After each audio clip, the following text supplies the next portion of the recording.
Hello and welcome to another video from the only channel that you need to not only survive the current apocalypse but actually enjoy it. And today's video is going to be me cooking a turkey in a Dutch oven on an open fire. Now in the past we did this all the time. The only reason I don't do it today is because I have a solar cooker and I'm lazy, and a solar cooker is just so much easier to work with than a Dutch oven. But when we did use a Dutch oven, we always made sure to cook a lot at one time, so that way instead of having to cook every day, we could just cook one thing and then heat it up in the microwave whenever we needed it. And that's why turkeys are so good, because they're usually pretty cheap around the holidays, and you can stockpile 3 or 4 of them and they'll keep you busy for a few months. So today we're going to go back to doing that, and just for today, because we really can't cook a turkey in a solar cooker, and we've never really found a way that makes them taste as good as cooking them in a Dutch oven. One of the reasons why we used to cook all of our meals over an open fire is because we always have free firewood. Now this is some rotting oak that I just cut up out of this rotting, dying tree. But even though the outside is really, really bad, you'll notice that the inside is still quite gorgeous. That's good wood for cooking with. But I always make a point of getting all different kinds of wood. Sometimes I get dry rotted wood and wet wood, green wood and well-dried wood, and mix them all together, because each of those kinds of logs will burn differently. And so you got some that'll burn really cool for a long time, and some will burn really, really hot for a short time. And we want to make sure that we have a fire that's going to last a long time and kind of maintain a consistent heat. So having a mixture of logs does that for us. Looks like we're having a fall spring. This little lime tree is actually putting on flowers in the winter. This is a oak tree, a water oak, that I had to cut this limb off of. That's the tree itself. What's standing is the limb. But the tree got bent over in a hurricane, which caused some damage on top of the limb, and all the falling leaves and bird poops and dust and such fell down in there. This is all just dirt on the inside of here. So when I cut this thing, a big old pile of really good dirt fell out, and I put it in a pot for a potted plant. Here's some of the logs that were from it. As you can see by the ends, you still got some really good wood in there, and some of the logs are actually just well cured cooking logs. So we're going to carry a few of these up. This is Loblolly Bay, I think. Or was a Loblolly Bay. Not like the Sweet Bay. They don't have the distinctive aroma or flavor of a Sweet Bay. But some of that will get thrown in the fire. Now the log behind it that's laid out, I don't really know what it is. It's got all them little lighter knots on it, and I was told that only pine makes a lighter knot, and I never have bothered to, crack it and smell it to see. But I'll never cut that up, just because it adds some aesthetic value to my swamp. Here's an interesting log. I just thought I'd throw this in. This fell over during Katrina too, and if you notice, this right here is a hunk of iron, or a strap. It's a steel strap or iron strap. It's a barrel stay. In other words, big old whiskey barrels. They used to have moonshiners back in here, and so I'm finding these barrel stays all over. When this tree fell over, it pulled that barrel stay out. Barrel stay is the rings that go around a whiskey barrel.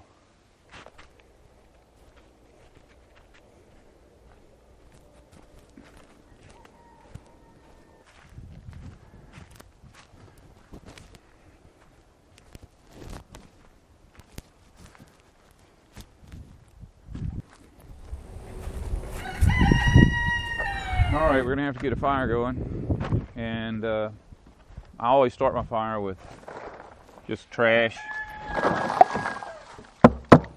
Another reason we rarely cook on a Dutch oven anymore is because we rarely have fires up here by the house. We always got fires going back in the woods, but I don't have nothing I cut up here, so I have to carry things up here if I want to cook in a Dutch oven. This big debris pile was brought here by a neighbor who doesn't want to have a burn pile in his yard. So anyways, just pile up a little trash.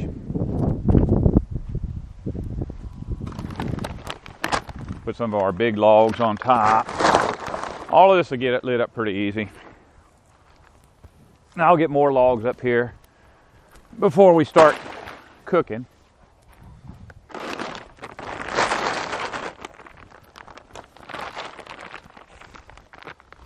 We're not going to be able to cook on a pile like this, and you'll see why when I get started. We'll let it burn down probably for about a half hour, an hour before it gets manageable.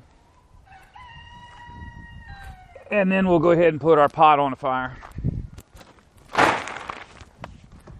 Now, when you do this, you don't want to be cooking with plastic in your fire because you'll get a lot of really, really nasty soot on your bottom of your Dutch oven, and you'll get it all over your hands.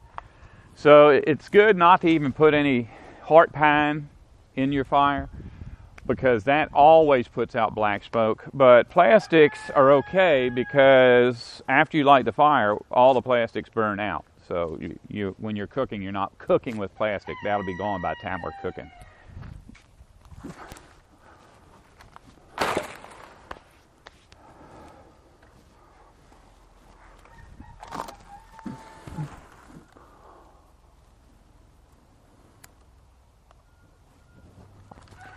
What's really good for starting a fire is this wax paper that's around butter if you use butter. Because the wax paper is really good fuel, and the butter that's on there is fuel, and the paper on there is really good fuel. Obviously, when you're starting a fire, you want all your kindling on the bottom and your other stuff on top, but it's not that big of a deal. This stuff is, all these branches that were brought here by my neighbor are really, really dry. So this is going to start pretty good. Plus, he's got a lot of old building materials in here that were stripped off of some kind of thing that he tore up. But we'll get that going, and in a little while we'll come out here and rake our fire and set up our Dutch oven. This Dutch oven is a little dirty.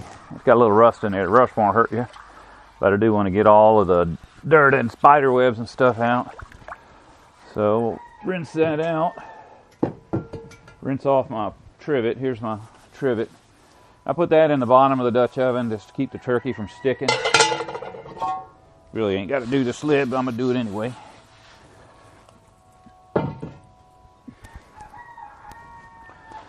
It's clean from the last time, but after sitting out, you get a lot of bugs and stuff in there. So we're just going to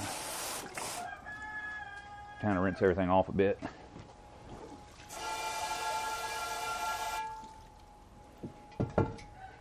All right, now we got to get our turkey ready to go. First thing I'm going to do is I'm going to oil up the inside of this Dutch oven, and it's not for the turkey. The turkey will produce plenty grease, so that's not even going to be an issue. But every time you cook in one of these things, you take a little bit of the seasoning out, and that seasoning, what I'm talking about seasoning, I mean the black. When you buy a Dutch oven, it ain't normally black unless you get a good high quality one.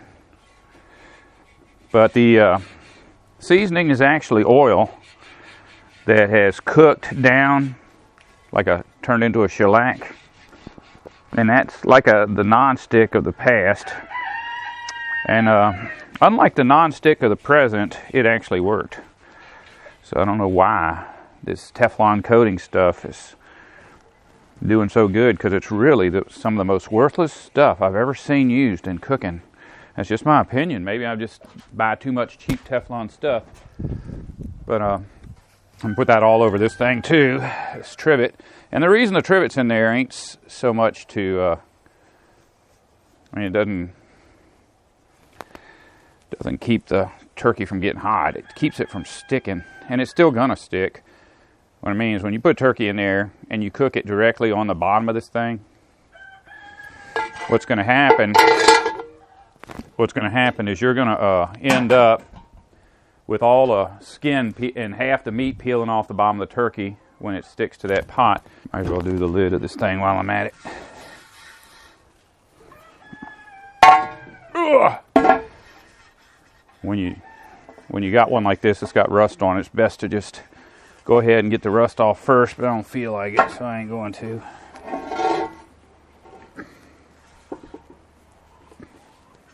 And one of the things about seasoning one of these things. We store ours outside on the porch and we live in a swamp.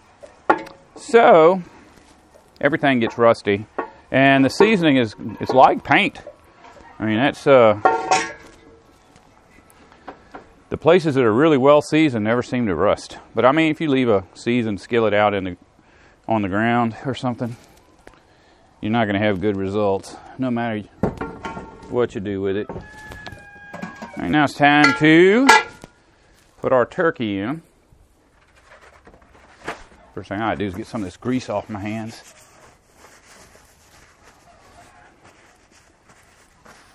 A little bit more compost. I've actually been dumping a lot of compost right here. I'm trying to get this built up so that all my bania beans will come up and my taro roots will come up. Those are food crops that'll just keep on growing. So don't hurt me to throw trash in the yard. As your fire gets down to about the size you want, you need to keep breaking all of the pieces of sticks and stuff into the fire. You want the area around your fire to be as tight as possible and free of debris. You're going to be kind of off balance working with this heavy cast iron cookware, and if you fall, you're not going to fall away from the fire. You're going to fall into the fire. All right, you may have noticed I stripped a few layers off, mostly because I'm working around this fire, but the temperature's actually gone up because it's been about an hour or an hour and a half probably since I started this fire. It took a while for all this stuff to burn down. Now, when you're adjusting your logs, you can just put on a pair of welding gloves for a lot of this stuff. And, you know, I mean, they're made for high heat anyway. And it only costs maybe $6 at Harbor Freight for a pair of these things, and they'll last you a couple of years. But with these white logs, they're really, really hot. And so I guess they make tongs for fireplaces. I don't have a fireplace, but I got these ice tongs, and I've been using them for years to adjust my fires, and they work good enough. That's going to be a good one for the top of my turkey. Oh well, let me just pull some of this aside. I'll show you what we're going to do. We're going to try to get this to a manageable level so I can get my tripod in here to hold my Dutch oven up. I'm just going to pull this one out. We got too much stuff in here. This is a light log. Ain't that hot. This stuff is.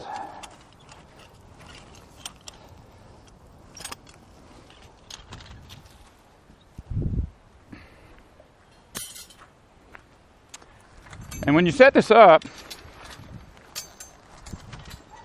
you need to make sure you're stable, and I mean even the ground around you, because if you're in a place where you normally burn, or even somewhere that's just kind of wet or whatever, this stuff will pull down into the ground. And when you put a 25-pound Dutch oven loaded with turkey on there, that's a lot of weight, and you don't want your turkey to sink down into the coals. If you notice, I tend not to waste anything. I live in the deep south, so most of the people around here, when they trim their trees, they take the debris out to the end of the road and have 2 men and a petroleum-powered vehicle come pick it up and haul it somewhere and burn it.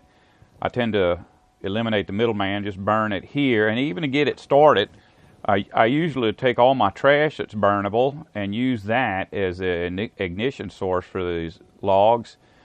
Things that I can't eat, my dog will eat. If the dog won't eat it, the chickens will eat it. If the chickens don't eat it, the raccoons and possums will eat it.